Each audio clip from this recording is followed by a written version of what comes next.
जय श्री राम। राधे राधे। जय श्री कृष्ण। हर हर महादेव। देखिए भैया बहन, आप लोग कैसे हो? जैसे भी रहो, अच्छे से रहो, स्वस्थ रहो, मुस्कुराते रहो, यही मेरी कामना है। मैं ठीक हूँ, अच्छी हूँ, स्वस्थ हूँ। मैं एक कथा लेके आई हूँ आपके सामने।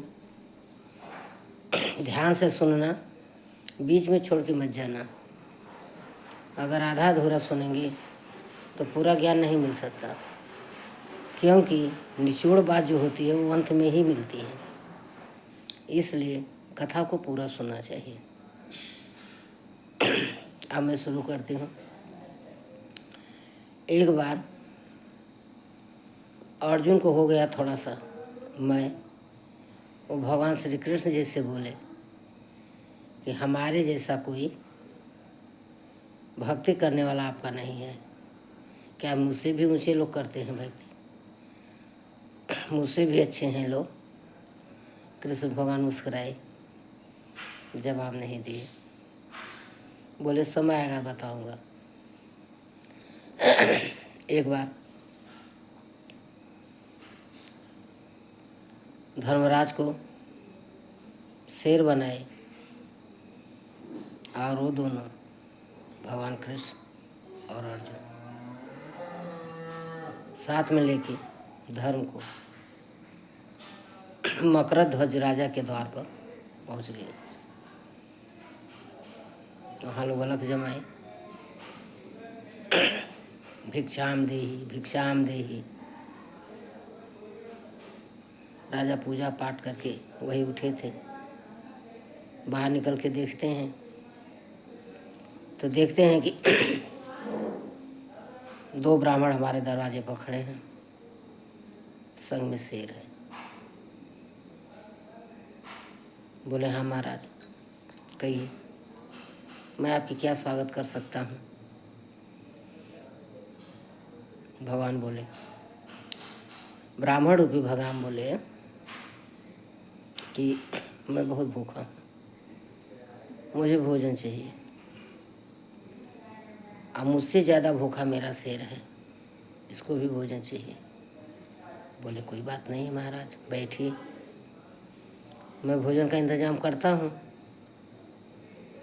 बोले नहीं नहीं, ऐसा भोजन मेरा शेर नहीं करता। मेरा शेर ताज़ा मांस का भोजन करता है। ठीक है महाराज, मैं ताज़ा मांस ही मंगा दूंगा। बोले नहीं, ऐसा नहीं मैं करूँगा। मैं भी भोजन तभी करूँगा जब मुझे मेरा शेर का पेट भर जाएगा और मेरा शेर का भोजन तुम्हारा बेटा बनेगा। राजा मकरध्वज के पास एक ही बेटा था। वो बोले कि इन्हीं को काट कर इन्हीं का मांस हमारे दो तो हमारा शेर खाएगा। देखिए, भक्त करने वाले भगवान को पहचानते भी हैं। हिल तो गए, बोले ठीक है महाराज, जैसे आपकी आज्ञा। लेकिन मैं तो हाँ कर दूंगा, लेकिन उनकी माँ से तो पूछना पड़ेगा, क्योंकि 9 महीना कोख में उनकी माँ रख के उनकी पालन पोषण की है साल भर तक। अभी तक उन्हीं की छत छाया में बच्चा रहते हैं माता के, उनका भी हक बनता है। उनसे तो ज़रा पूछ लो। बोले हाँ ठीक है, जाओ पूछ लो। एक बार बालक सुन रहा था। देखिए, भगवान की भक्ति उसी घर में होती है जब सभी परिवार, पूरे परिवार एक मत के हों। किसी की बात का कोई भंग न करे, किसी का बात का इज्जत नहीं जानी चाहिए। उसी परिवार में भगवान का निवास होता है।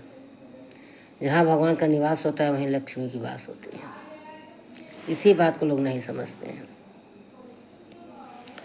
जब वो माँ से पूछने गए राजा मकरध्वज, तो माँ से पहले बेटा ही तैयार हो गया कि मेरे शरीर पर मेरा हक है, मैं सदैव तैयार हूँ। पिताजी आप कह दीजिए कि हाँ ठीक है, मेरा बेटा तैयार है और मेरा मांस खिला सकते हैं, कैसे खिलाएंगे। मकरध्वज राजा जाके हाथ जोड़ के बोलते हैं, महाराज ठीक है, मैं तैयार हूँ, मेरा बेटा तैयार है, माँ तैयार है। तो इसके बाद ब्राह्मण रूपी भगवान बोलते हैं कि जब तैयार है उनकी माँ, अब बेटा तुम्हारा तैयार है, तो आरा से बेटे को बीच में सर के ऊपर एक तरफ माँ एक तरफ पिता, मतलब तुम आरा चलाइए और आधे हाथ फाड़ दीजिए। जो दाहिना अंग है वही मेरा सिर खाएगा, जो बायां अंग है उसको मेरा सिर नहीं खाएगा। इस पर भी तैयार हो गए राजा, और उनका बेटा भी तैयार हो गया। क्या होता है, आरा लेके माता पिता अपने बेटे को चीरने लगते हैं। बोले ठीक है रुकिए, चीरने तो आप जा रहे हैं, लेकिन मेरी एक शर्त और भी है। बोले हाँ महाराज कहिए। बोले देखिए, अब जब अपने बेटा को आप चीर रहे होंगे उस समय आंसू नहीं गिरने चाहिए किसी को, न माता को, न पिता को, न बेटा को, किसी को भी नहीं। अगर आंसू गिर जाएगा तो मेरा सिर नहीं खाएगा। राजा बोले ठीक है, माँ बोली ठीक है। जब आरा चलने लगता है तो माँ होती है, माँ तो माँ होती है। उनकी आँख से, बाईं आँख से आंसू गिर गई। भगवान बोले नहीं, रहने दो, आप मेरा सिर नहीं खाएगा।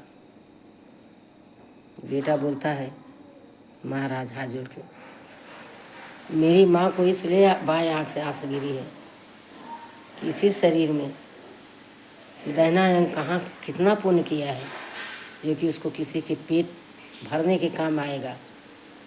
इसी शरीर में दाहिना अंग, बायां अंग कितना खराब काम किया है, खराब कर्म किया है, बुरा कर्म किया है कि वो फेंका जाएगा, वो कोई किसी काम में नहीं आएगा। इसलिए, और ये इसलिए नहीं कि मैं अपने बेटों को काट रही हूँ। भगवान बैठ जाते हैं, बच्चा काट दिया जाता है, माँ शेर को खिला दिया जाता है। इसके बाद भगवान कहते हैं कि अब भोजन बनाइए, नहा धो के पूत पात के साफ सफाई करके अब हम खाएंगे। अब हमारे शेर का पेट भर गया, शेर हमारा तृप्त हो गया।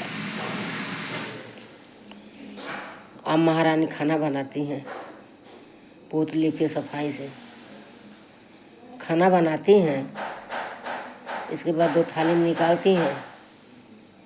इसके बाद आसन लगता है, पानी रखा जाता है, बुलाया जाता है अतिथि को, खाइए ब्राह्मण देवता।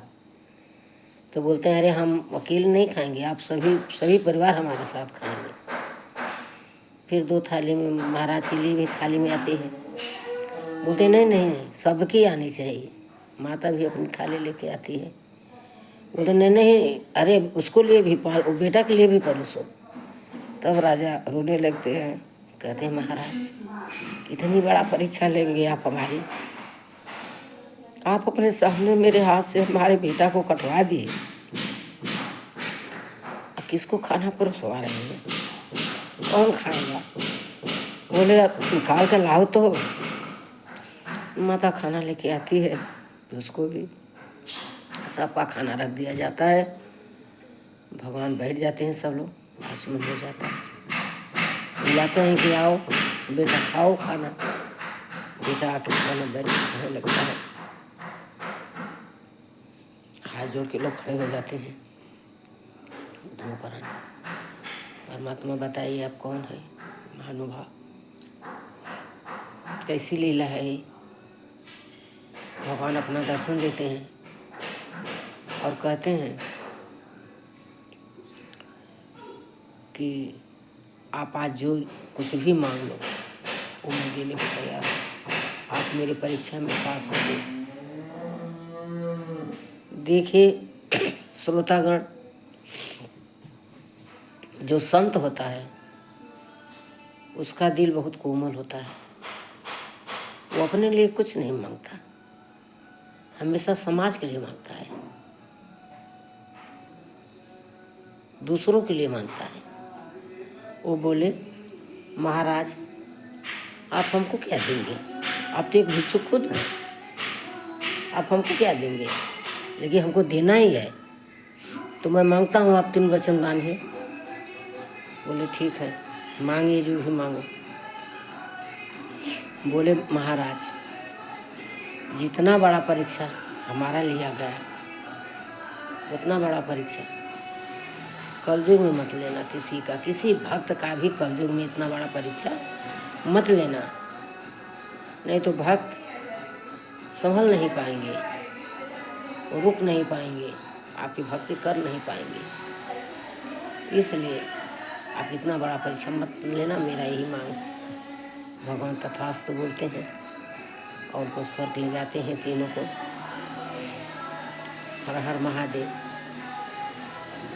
जय सीताराम।